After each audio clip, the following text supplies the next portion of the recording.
안녕하세요 여러분, 고모주신 마사지맨 고마. 오늘 방송 시작하겠습니다. 지금 경제 상황이 굉장히 엄중해지고 있습니다. 원달러 환율 1990년도부터 굉장히 오랜 기간, 장기간 시계를 제가 보여드리고 있는데요. 딱 3번 환율이 굉장히 크게 치솟은 게 보이시죠? 이게 여러분들 다 아시다시피 굉장히 유명한 1997년 IMF고요. 그리고 두 번째는 금융위기, 그리고 세 번째 보십시오. 지금 굉장히 가파른 속도로 치솟고 있는데 역대 금융위기까지 한 이 정도 금액이 남았지 않습니까? 이게 지금 한 200원 정도 남았다고 보이고요. 경제 위기 때와 단 200원 차이입니다. 그러니까 지금 현재 1,300원인데 환율이 지금 1,500원으로 올라가면 금융위기 때야 거의 또이또이해지는 수준으로 굉장히 상황이 안 좋아지고 있다. 그래서 눈치 빠르신 분은 벌써 뭐 이자율 4% 받니 5% 받니 이런 것보다 예금자 보호되는 상품만 찾으시는 경제 상황에 민감하신 분들도 벌써 보이고 있더라고요. 환율이 치솟고 있는 이유는 우리나라 달러가 지금 엄청난 속도로 증발을 하고 있기 때문입니다.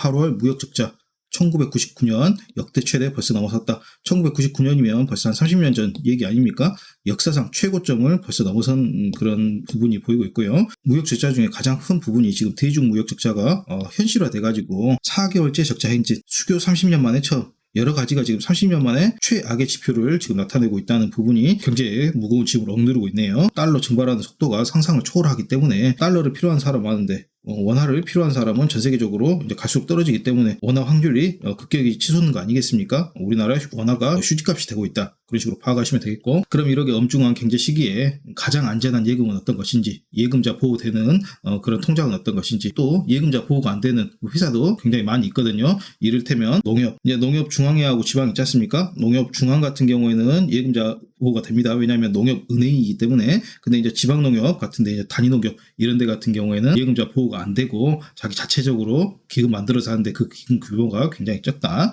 뭐 그런 사실도 알려드릴 텐데요. 뭐 이런 회사 같은 경우에는 여러분 좀 더 각별히 주의하실 필요가 있겠죠. 좀 미리 알고 계시다가 여러분들 좀 뱅크런 발생할 우려가 있다. 그러면 좀 더 안전한 회사로 옮겨 놓으시기 바라겠습니다. 이런 때일수록 필요한 건 안전한 예금 아니겠습니까, 여러분? 지금 경제 상황이 급속도로 안 좋아지고 있네요. 여러분들이 통장 개설을 하시면 이런 문구 많이 보셨을 거예요. 크게 읽어보신 분은 없겠지만 저하고 한번 체크를 한번 해보게요.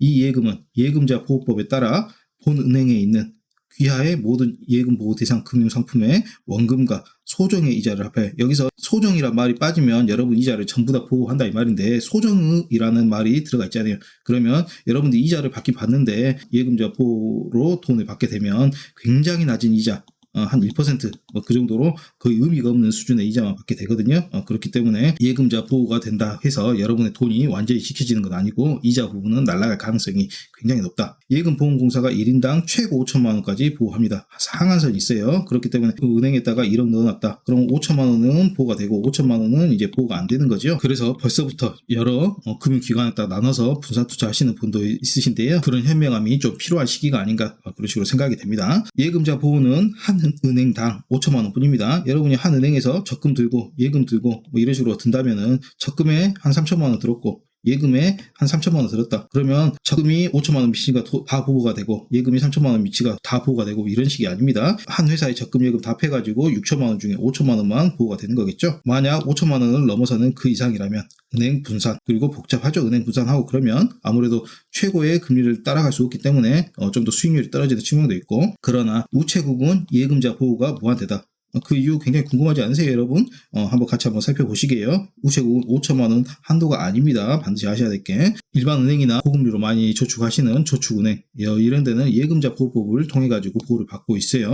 예금자 보호법 대상을 보시면 은행법에 따른 은행, 한국산업은행법에 따른 한국산업은행, 그리고 여러 가지 쭉 나와 있는데요. 여기에 보시면 우체국, 우정사업본부 이런 말은 없습니다. 그러면 우정사업본부는 5천만 원 보호가 안 되냐? 엄밀히 말하면 5천만 원 보호가 안 되는 게 맞아요. 그러나 우리나라 우체국이라는 것은 과학기술정보통신부 산하 조직 아니겠습니까? 뭐 장관도 있고 제1차관도 있고 제2차관 여러 가지 앞에 실도 있고 막 그런데 그 밑에 쭉 가보면 소속 기관에 우정사업본부가 있습니다. 즉 우정사업본부는 국가기관이라 이 말이죠. 국가기관은 일반 회사가 아니잖아요.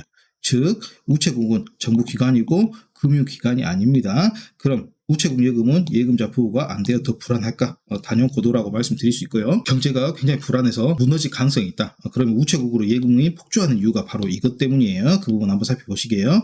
우체국은 법이 따로 있어요, 여러분. 우체국 예금 보험에 감정 법률이 따로 나와 있습니다. 법률로. 그러면 제4조가 중요하거든요. 제3조 한번 읽어보시면 제4조 국가의 지급 책임. 국가는 우체국 예금 이자를 포함한다. 여기 여러분 주의하셔야 될 게 소정이라는 말이 빠져있죠.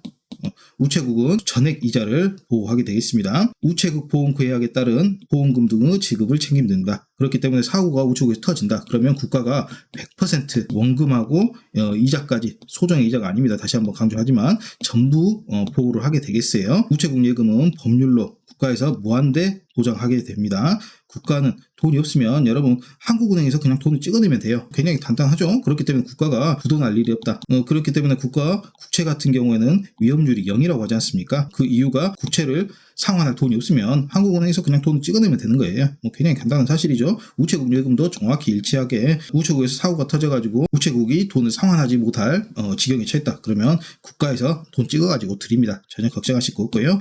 중요한 건 여기서 예금자 보호가 되느니 안 되니 그런 것보다는 이자라는 말을, 이자가 소정이란 말이 빠져있다. 그 소정이가 아니라는 사실, 즉 우체국 예금은 설령 사고가 터져도 소정의 이자가 아니고 전액 이자를 보호한다. 그 부분 좀 더 자세하게 살펴보시면 예금자 보호법 시행령에 따르면 보험금의 지급 한도는 5천만 원. 여기 이렇게 정확히 나와 있죠. 금융회사의 예금은 아주 작은 이자만, 소정의 이자만 보호하게 되겠고요. 반면에 vs 우체국 예금 보험에 관한 법률, 방금 전에 보셨던 그 조항에 의해 우체국은 이자도 전액을 보장하게 됩니다. 여러분 이 부분 굉장히 이득이 되는 부분이겠죠. 그러면 이렇게 안전한 우체국의 지금 현재 이자 수준은 어떠냐? 우체국 매일 모아 이 적금 최고 연 3.75%, 크게 딸리지 않죠. 거의 시중은행하고 거의 유사하다. 그런 수준으로 보시면 되겠고요. 우체국 마음이 든든 적금. 아무래도 우체국이 정부 기관이다 보니까 다문화 가정이라든가 한부모 가정이라든가 이런 정책적 금융 상품을 좀 배려하는 상품을 많이 내고 있는데요. 이런 것들은 최고 한 4%까지 굉장히 높은 상품 찾아가지고 가입하시면 굉장히 많은 도움이 되실 것 같아요. 우체국에도 괜찮은 상품이 찾아보시면 많이 있습니다. 그렇기 때문에 기존 일반 시중은행 좀 불안하다. 그러면 우체국으로 가시는 분도 좀 많고, 그리고 우체국에서 좀 고금리 상품도 찾아보면 많이 있거든요. 최고로 높을 수는 없지만 차선책을 찾는다면 우체국 고금리 예금도 충분히 괜찮은 상품이 될 수 있겠다. 그러면 방금 전까지는 적금을 봐주셨고요. 예금도 한번 살펴보시면 최고 연 3.15%, 거의 시중은행 수준이라고 보시면 되겠죠. 저축은행이나 이런 데는 좀 위헌성이 있기 때문에 좀 제끼더라도 시중은행 정도 금리는 최소 보장이 된다. 그 정도 수준으로 보시겠고요. 그러면 여러분 또 궁금하실 거예요. 지금까지 극히 안전한 우체국 예금 보셨고, 그 다음에 시중은행은 5천만 원까지 안전하다. 그것까지 보셨어요. 그러면 예금자 보호가 안 되는 그런 예금도 있습니다. 여러분 반드시 주의하셔야 되겠는데, 지방농협이 예금자 보호가 안 돼요. 서두에 말씀드렸지만 중앙은행하고 단위농협, 즉 지방농협이죠. 이런 데하고는 좀 차이가 있거든요. 중앙농협은 농협은행이에요. 그렇기 때문에 예금자 보호가 되는데, 지방농협 이런 데 조합 같은 데는 은행이 아닙니다. 반드시 구별하셔야 되겠고, 중앙농협하고 지방농협은 아주 하늘과 땅 차이예요. 단순히 농협이라는 이름만 같이 쓰고 있을 뿐이지 완전히 다른 기관이다. 그렇게 보시면 되겠고, 그러면 지방농협 좀 사고도 많이 일어나고 횡령도 많이 일어나고 굉장히 불안하지 않습니까? 그럼 얘들은 만약에 지방농협이 채무 불이행이 돼버린다. 그럼 어떻게 되냐? 얘들은 자체기금을 운영을 해요. 근데 이게 좀 문제가 되죠. 자체기금이 한 1조를 모아가지고 이 1조를 통해가지고 전국 지방농협을 싹 보호를 하고 있는 그런 실정이거든요. 근데 예전에 저축은행 사태 한번 터졌을 때 그때 빵꾸 난 금액이 한 15조 원 정도였거든요. 그러게 보면은 만약 이 기금 1조 원이 모든 사람들을 커버할 수 있는 금액인가, 이 부분은 좀 아리송하게 이제 남죠. 반면에 중앙농협은 안심하시고 5천만 원까지 가입하시면 되겠어요. 중앙농협은 은행이기 때문에. 그리고 주택청약저축도 마찬가지로 예금자 보호는 안 됩니다. 근데 얘도 우체국하고 똑같아요. 정부가 직접 보증을 하기 때문에 주택청약저축도 안심하시고 가입하시면 되겠어요. 근데 지금 고금리 시대가 되면서 예전에는 주택청약저축이 상대적으로 고금리였지만 지금은 상대적으로 굉장히 저금리가 돼버리지 않습니까? 그래가지고 이거 해약하시는 분도 많은데, 금리는 낮지만 얘도 정부가 직접 보증한다. 그렇기 때문에 굉장히 안전하다. 가장 실질적으로 뼈저리게 느끼는 게 이제 증권사 CMA 같은 경우는 예금자 보호가 안 됩니다. 여러분 이 부분 CMA에서 얘들한테 불리한 말이니까 예금자 보호가 안 된다는 말이, 그 말을 이제 쏙 빼놓고 그런데 여러분들 반드시 상식적으로 알고 계셔야 되겠어요. 예금자 보호가 안 된다. 전혀 안 된다. 그렇게 보시면 되겠고요. 얘들은 사고 터지면 회사가 망하면 여러분한테 들어온 돈은 전혀 없다. 반면에 수식어가 중요하죠. 증권사 CMA는 예금자 보호가 안 됩니다. 근데 종합금융 CMA, 우리나라의 종합금융, 우리 종합금융 하나밖에 없거든요.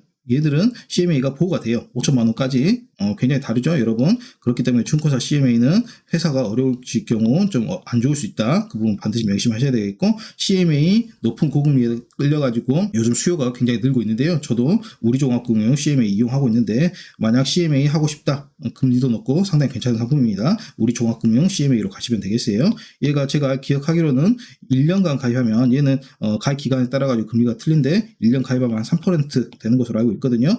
하루면은 2.4%가 되니까 토스보다 높잖아요. 그렇기 때문에 만약에 여러분이 안전하고 고금리 상품을 찾는다 그러면 우리종합금융 CMA로 가시면 되겠습니다. 2021년 저축은행 사태, 이게 저축은행 사태가 한 10년에 한 번씩 한번 일어나거든요. 이때 빵꾸 난 금액이 15조 원입니다. 상당히 높은 금액이고, 이렇게 큰 금액으로 사고 한 번씩 터지면 저축은행이 고금리를 보장하기 때문에 거기 가입하시는 분이 많은데, 사고 한 번 터지면 소정의 이자만 나옵니다. 이 소정이라고 하면은 굉장히 낮은 금리를 소정이라고 하는 거겠죠.